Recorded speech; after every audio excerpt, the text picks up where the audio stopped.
Good morning/afternoon/evening, everyone. Let me start by asking you a simple question. Have you ever felt like someone didn't see your worth? Maybe it was a friend who only called when they needed something, a colleague who overlooked your contributions, or even a family member who constantly dismissed your efforts. Have you ever found yourself lying awake at night wondering why someone just doesn't seem to value you? Maybe it's a friend who only reaches out when they need something, or a coworker who constantly overlooks your contributions. Perhaps it's even a family member whose words or actions make you feel invisible no matter how much effort you put in. It's easy to jump to conclusions in these situations. We start thinking, is it me? Did I do something wrong? Am I not good enough? But before you spiral into self-doubt, it's important to take a step back and ask a deeper question. Why don't they value me? Understanding why someone doesn't value you is the first step toward dealing with the situation in a healthy, empowering way. Too often we assume that when people mistreat or overlook us, it's a reflection of our own worth. But more often than not, their behavior has very little to do with us and a lot to do with them. Their mindset, their past experiences, and their personal struggles. Sometimes people don't value you simply because they're unaware. They're caught up in their own lives, their own problems, and they don't even realize how their actions affect those around them. It's not always malice. It can be ignorance or thoughtlessness. Think about the friend who forgets to reply to your messages or cancels plans at the last minute. It's easy to take that personally, but maybe they're overwhelmed with their own issues. That doesn't excuse their behavior, but it shifts the narrative from they don't care about me to they might be struggling with something I don't see. On the other hand, some people don't value you because you've made yourself too available. This can be a hard pill to swallow, but it's true. When you constantly say yes, when you always put others' needs ahead of your own, people can start to take you for granted. It's not that your kindness isn't appreciated, it's that it becomes expected. They assume you'll always be there, so they stop recognizing the effort you're putting in. It's like background noise. You don't notice it until it's gone. This doesn't mean you should stop being kind or helpful, but it's a reminder that boundaries are essential. When you set limits, you teach people to appreciate your time and energy. There's also another layer to this. Sometimes people don't value you because they don't value themselves. It sounds strange, but it's true. People who are insecure, unhappy, or struggling with their own self-worth often project those feelings onto others. If they feel small, they'll try to make you feel small too. If they don't believe they deserve respect, they'll withhold it from you as well. This is especially common in competitive environments, like at work. A colleague who feels threatened by your success might try to undermine you, not because you've done anything wrong, but because they feel inadequate. And then, of course, there are people who simply don't know how to value others. They've never learned to appreciate or respect the people around them. Maybe they grew up in an environment where love and support were conditional, where vulnerability was seen as weakness. As a result, they struggle to form meaningful connections. They keep people at arm's length, dismissing or devaluing them before they can get too close. It's a defense mechanism, one that has nothing to do with you and everything to do with their own emotional walls. Understanding why someone doesn't value you doesn't mean you have to accept their behavior or keep them in your life. But it does help you approach the situation with clarity instead of emotion. It helps you see that their actions are a reflection of them, not you. And that's a powerful realization. Because once you understand that, you can stop internalizing their treatment as a measure of your worth. You can set boundaries without guilt, distance yourself without resentment, and move forward without carrying the weight of their opinions. So the next time you find yourself wondering why someone doesn't value you, pause and reflect. Is it because they're unaware of their actions? Have you allowed their behavior by not setting boundaries? Are they projecting their own insecurities onto you? Or are they simply incapable of valuing anyone because they don't even value themselves? The answers might not always be clear, but asking these questions will give you the insight and strength to handle the situation in a way that honors your worth. Because at the end of the day, how others treat you says more about them, but how you respond says everything about you. Have you ever noticed how certain people seem to command respect wherever they go, while others are constantly overlooked or taken for granted? It's not always about status, wealth, or appearance. More often than not, it comes down to one simple truth. You teach people how to treat you.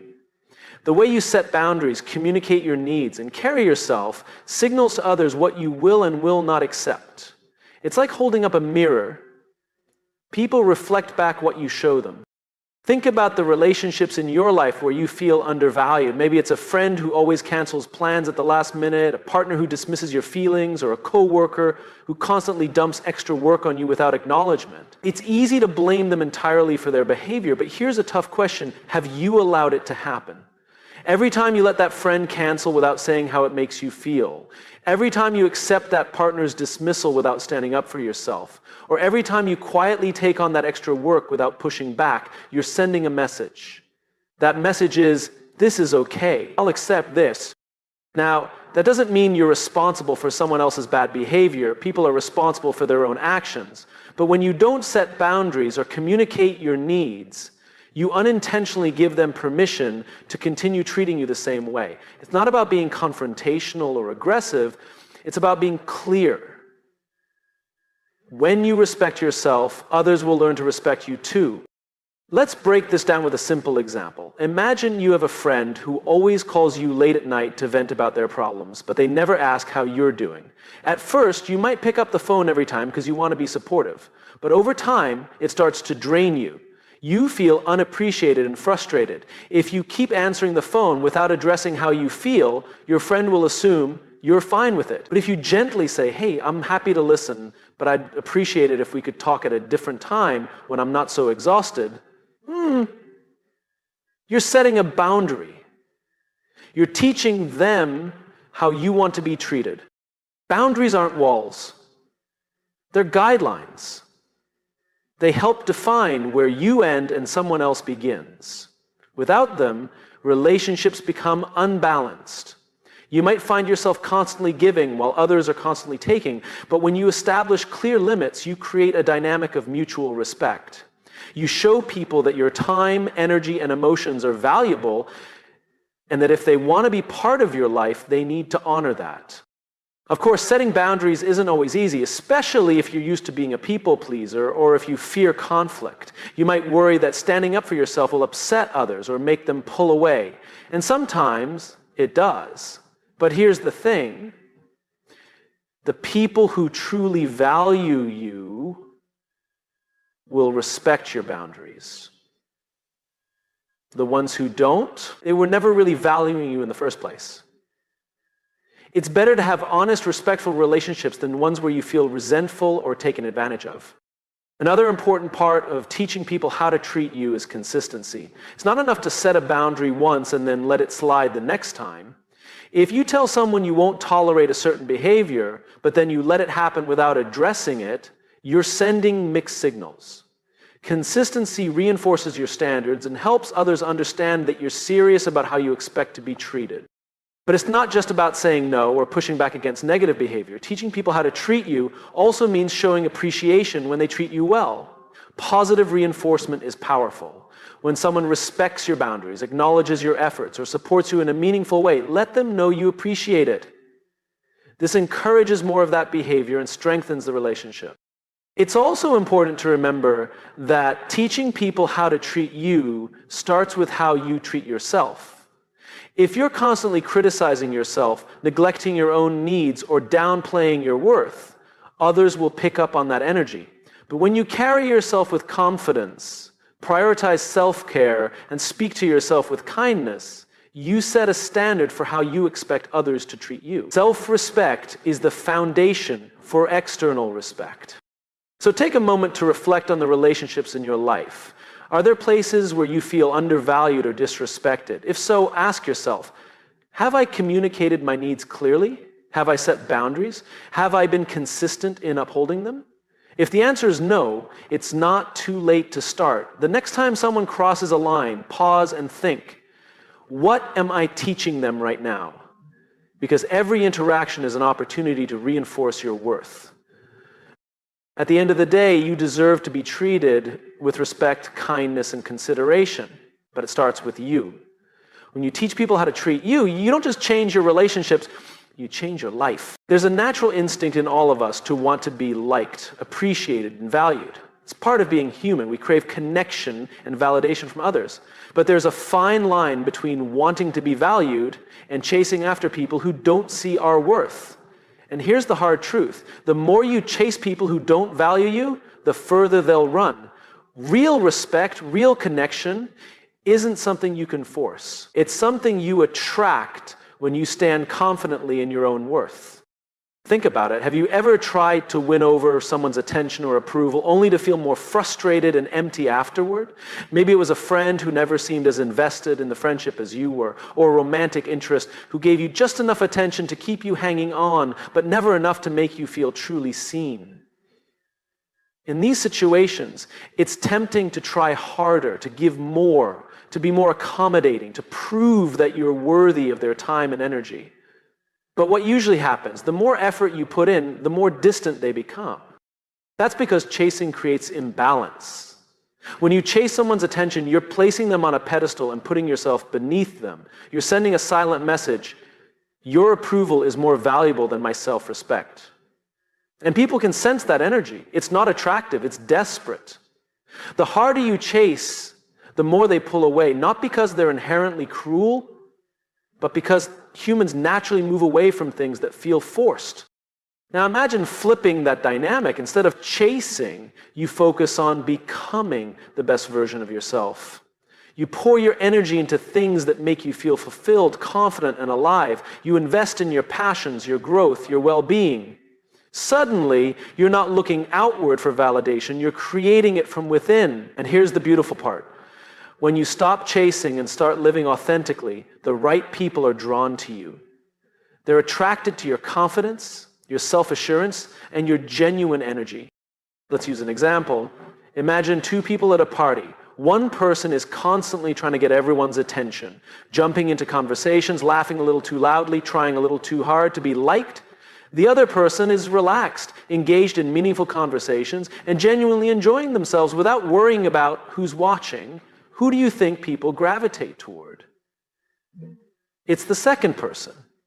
It's not because they're trying to attract attention, but because they're comfortable in their own skin. Confidence is magnetic.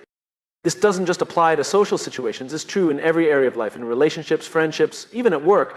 People are drawn to those who exude self-worth. When you know your value, you don't feel the need to prove it. You don't overextend yourself for people who give you the bare minimum. You recognize when a situation isn't serving you, and you're not afraid to walk away. And that's powerful. But let's be honest, letting go of the need to chase isn't easy. It requires a shift in mindset. We've been conditioned to believe that if something isn't working, we just need to try harder, put in more effort, be more accommodating. But relationships, whether personal or professional, aren't transactions. You can't force someone to see your value if they're not ready to. And you shouldn't have to. The people who are meant to be in your life will recognize your worth without you having to convince them. This doesn't mean you stop caring about people or that you become cold or indifferent. It means you prioritize your self-respect over the need for external validation. You show up fully in relationships, but you don't lose yourself in the process. If someone doesn't meet you halfway, you don't chase after them. You step back and make room for the people who will. It's also important to remember that what you attract is a reflection of who you are. If you're constantly attracting people who don't value you, it might be a sign to look inward. Are you valuing yourself? Are you setting clear boundaries? Are you living in alignment with your true self? When you focus on your own growth and fulfillment, you naturally begin to attract relationships that reflect that same energy. And here's the best part. When you stop chasing, you gain more than just healthy relationships. You gain peace. You're no longer exhausted from trying to prove your worth. You're no longer anxious about whether people will like you or stay in your life. You know that you're enough as you are, and that the right people will see and appreciate that. So the next time you find yourself chasing after someone's attention or approval, pause and ask yourself, why am I doing this? What am I hoping to gain? And more importantly, what would happen if I stopped chasing and started focusing on myself? The answer might surprise you. Because the secret to being valued isn't in how hard you chase, it's in how confidently you stand still. Don't chase, attract. There's a common misconception that distancing yourself from people is an act of punishment or revenge, a way to hurt those who have wronged you. But in reality, creating distance isn't about making a statement to someone else. It's about making a commitment to yourself. Distance is power. It's a tool for self-preservation, clarity, and growth. When you step back from relationships or situations that drain you, you're not being cold or heartless. You're reclaiming your energy, your peace, and your self-worth. We often feel guilty for pulling away from people, especially if we've been conditioned to believe that loyalty means sticking around no matter what. Maybe it's a longtime friend who's become toxic, a family member whose negativity weighs you down, or a romantic partner who no longer respects your boundaries. We tell ourselves, I can't just walk away. What if they think I don't care? What if they get hurt? But here's the truth. Staying in relationships that no longer serve you doesn't make you loyal, it makes you stuck. And being stuck isn't healthy for you or for them. Creating distance doesn't always mean cutting people off completely. Sometimes it's as simple as stepping back emotionally, reducing the time you spend with certain individuals, or setting firmer boundaries. The goal isn't to hurt anyone, it's to give yourself the space to breathe, reflect, and regain perspective. Distance allows you to see things clearly. When you're too close to a situation, emotions can cloud your judgment. You might find yourself excusing bad behavior, justifying mistreatment, or downplaying how much something affects you. But when you step back, the fog lifts. You start to see things for what they really are, not what you wish they were. Let's say you have a friend who constantly belittles your achievements or brings negativity into every conversation.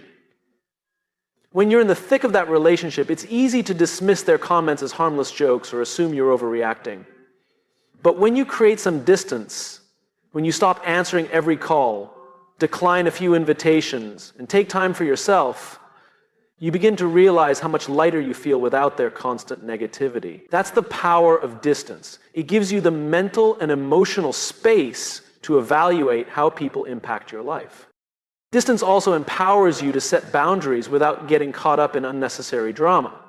When you're emotionally entangled in a relationship, it's easy to get pulled into arguments, guilt trips, or manipulative behavior. But when you step back, you create a buffer that protects your peace. You're less reactive, more thoughtful, and better equipped to make decisions that align with your values. Distance doesn't mean you don't care. It means you care enough about yourself to protect your well-being. It's important to remember that distance isn't just for dealing with toxic people. Sometimes even good relationships need space. We all go through phases where we need time to focus on ourselves. Whether it's to pursue personal goals, heal from past experiences, or simply recharge. Taking that time doesn't mean you're abandoning anyone. It means you're prioritizing your own growth. And the people who truly value you will understand and respect that. In fact, healthy relationships often grow stronger after a little distance. When both parties have the space to reflect and grow individually, they can come back together with a renewed sense of appreciation and understanding. But here's a part that's often overlooked. Distance isn't just about creating space from others, it's about creating space for yourself. When you step back from draining relationships, you make room for the things that truly nourish you. You have more time and energy to invest in your passions, your goals, and the people who uplift you. You rediscover who you are outside of those relationships, and you reconnect with your own needs and desires. That's where true empowerment comes from, not from pushing others away, but from pulling yourself closer. Of course, creating distance can be uncomfortable. It might stir up feelings of guilt, fear, or loneliness. You might worry about what others will think or how they'll react. But here's something to keep in mind. People who genuinely care about you will respect your need for space. They won't guilt trip you, lash out, or make you feel bad for taking care of yourself. And if they do, that's a clear sign that the distance was necessary. Ultimately, creating distance is an act of self-love. It's a way of saying, I deserve peace. I deserve respect. I deserve relationships that nourish, not drain me.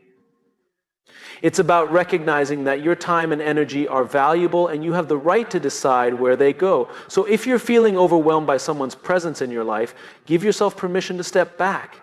You're not being mean. You're not being selfish. You're choosing you. And that's the most powerful choice you can make. Life is unpredictable. People will test your patience, challenges will come out of nowhere, and situations will arise that push you to your limits. In these moments, you have two choices: react or respond. At first glance, they might seem like the same thing, but the difference between them is life-changing. Reactions are impulsive, emotional, and often regrettable. Responses, on the other hand, are intentional, thoughtful, and empowering. The ability to shift from reacting to responding is one of the most powerful skills you can develop because it puts you in control, not of the situation, but of yourself. Think about a time when someone said or did something that triggered you. Maybe a coworker took credit for your idea, a family member made a passive-aggressive comment, or a stranger cut you off in traffic. Your immediate reaction might have been anger, frustration, or even retaliation. You lashed out, said something sharp, or let the situation ruin your entire mood. But later, when the emotion settled, you might have thought, I wish I had handled that differently. That's the trap of reacting. You let emotions dictate your actions. And emotions are temporary. Now imagine the same scenario, but this time, instead of reacting, you pause. You take a breath, you assess the situation. Instead of immediately firing back, you choose a response that aligns with who you are and what you want to accomplish. Maybe instead of snapping at the coworker, you calmly assert your contribution in a way that leaves no room for misunderstanding. Maybe instead of arguing with a family member, you acknowledge their comment and set a firm boundary. Maybe instead of honking and yelling at the reckless driver, you shake your head and keep moving, refusing to let their actions steal your peace. In every situation, you get to decide, will I react emotionally or will I respond with intention? This shift doesn't just improve your external relationships, it transforms your internal world. When you're constantly reacting, you're giving your power away. You're allowing other people and external circumstances to dictate your emotions and behavior. But when you respond, you're operating from a place of self-control. You're no longer at the mercy of your emotions. Instead, you're guiding them in a way that serves you. Responding is an act of self-mastery. Of course, making this shift isn't easy. We've been conditioned to react since childhood. We've learned to defend ourselves, to prove a point, to fight back. And while there are moments where standing your ground is necessary, most situations in life don't require an emotional outburst. They require wisdom. The key to breaking the reaction cycle is awareness. The next time you feel an emotional surge, whether it's anger, frustration, or defensiveness, pause. Ask yourself, 1, what am I feeling right now? Identify the emotion. 2, why am I feeling this way? Is this about the situation or is it triggering something deeper? 3, what outcome do I want? Do I want to prove a point or do I want a solution? 4, what action aligns with that outcome? What can I say or do that moves me toward resolution instead of conflict? That small moment of reflection can change everything. It gives you space to act from intention rather than impulse. And with time, this practice becomes second nature. You start to notice that the things that used to trigger you no longer have the same effect. You begin to move through life with more ease, clarity, and confidence.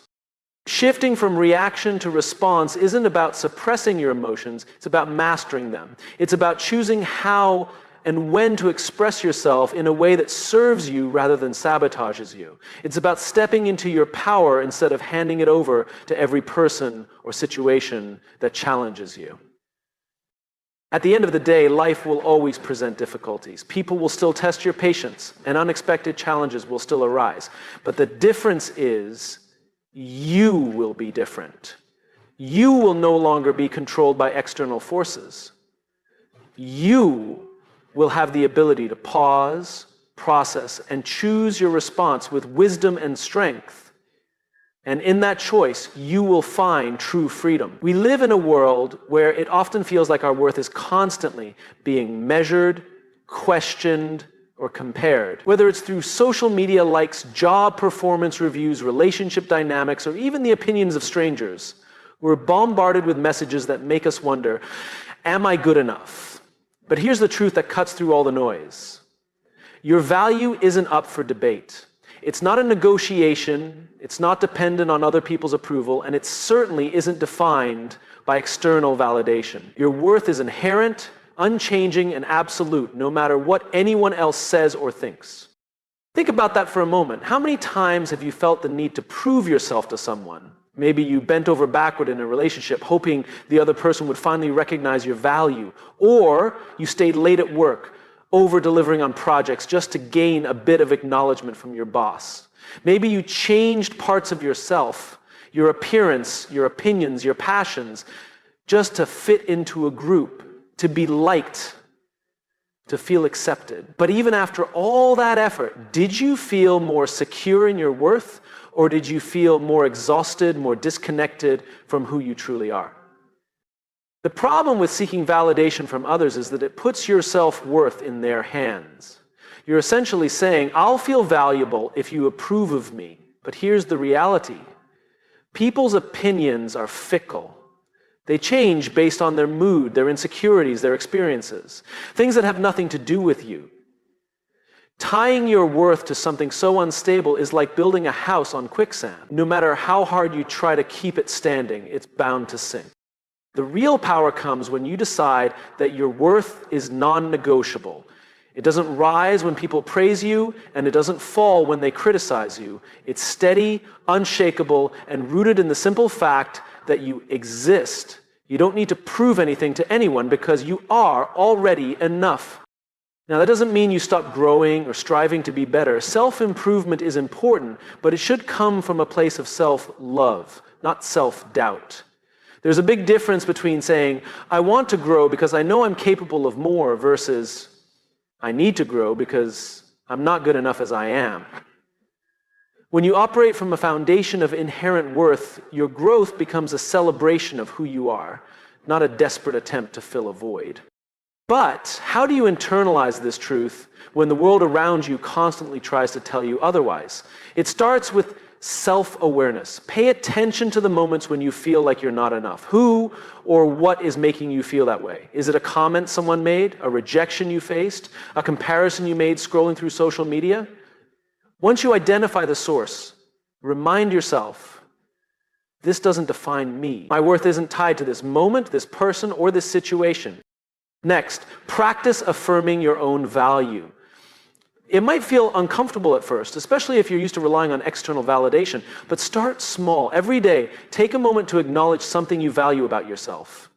Your kindness, your resilience, your creativity, your sense of humor. Over time, this practice rewires your brain to look inward for validation instead of outward. It's also important to set boundaries with people who consistently make you question your worth.